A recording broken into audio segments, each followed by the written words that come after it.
ഓടിക്കൊണ്ടിരുന്ന സ്വകാര്യ ബസിൽ നിന്ന് തെറിച്ചു വീണ് 7ാം ക്ലാസ് വിദ്യാർത്ഥിക്ക് ഗുരുതര പരിക്ക്.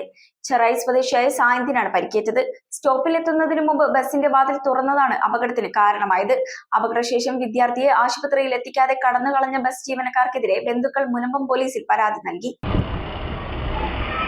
ഓടിക്കൊണ്ടിരുന്ന സ്വകാര്യ ബസിൽ നിന്ന് തെറിച്ചു വീണ് 7ാം ക്ലാസ് വിദ്യാർത്ഥിക്ക് ഗുരുതരമായി പരിക്കേറ്റു. സ്റ്റോപ്പിലെത്തുന്നതിന് മുൻപ് ബസിന്റെ വാതിൽ തുറന്നതാണ് അപകടത്തിന് കാരണമായതെന്നാണ് പറയുന്നത്. അപകടത്തിനു പിന്നാലെ പരിക്കേറ്റ വിദ്യാർത്ഥിയെ ആശുപത്രിയിലെത്തിക്കാൻ തയ്യാറാകാതെ ബസ് ജീവനക്കാർ വാഹനവുമായി കടന്നുകളഞ്ഞതായി ബന്ധുക്കൾ ആരോപിച്ചു. പറവൂരിലെ സ്കൂളിൽ 7ാം ക്ലാസ് വിദ്യാർത്ഥിയും ചെറായി സ്വദേശിയുമായ പെട്ടിക്കാട്ടിൽ സായന്തിനാണ് പരിക്കേറ്റത്. തിങ്കളാഴ്ച വൈകിട്ട് 4:15ഓടെ ചെറായി പള്ളി സ്റ്റോപ്പിന് സമീപമായിരുന്നു അപകടം. ചെറായിയിലെ സ്റ്റോപ്പിൽ ഇറങ്ങുന്നതിനായി തയ്യാറായി നിന്ന സായന്ത് സ്റ്റോപ്പിലെത്തുന്നതിന് മുൻപ് ബസിന്റെ വാതിൽ തുറന്നതിനെ തുടർന്ന് പുറത്തേക്ക് തെറിച്ചു വീഴുകയായിരുന്നുവെന്ന് പറയപ്പെടുന്നു. വീഴ്ചയുടെ ആഘാതത്തിൽ കുട്ടിയുടെ താടിയെല്ലിനും മുഖത്തും ഗുരുതരമായി പരിക്കേറ്റു. അപകടത്തെ തുടർന്ന് ബസ് നിർത്തിയെങ്കിലും പരിക്കേറ്റ കുട്ടിയെ ആശുപത്രിയിലെത്തിക്കാൻ ജീവനക്കാർ തയ്യാറായില്ലെന്നാണ് ആക്ഷേപം. തുടർന്ന് നാട്ടുകാരാണ് സായന്തിനെ കുഴുപ്പിള്ളിയിലെ സ്വകാര്യ ആശുപത്രിയിൽ പ്രവേശിപ്പിച്ചത്. അപകടത്തിനിടയാക്കിയ ബസിനും ജീവനക്കാർക്കുമെതിരെ കുട്ടിയുടെ ബന്ധുക്കൾ മുനമ്പം പോലീസിൽ പരാതി നൽകി. News bureau, Paravur. വേഗത്തിന്റെ ലോകത്ത് സമയം നിശ്ചലമാകുന്ന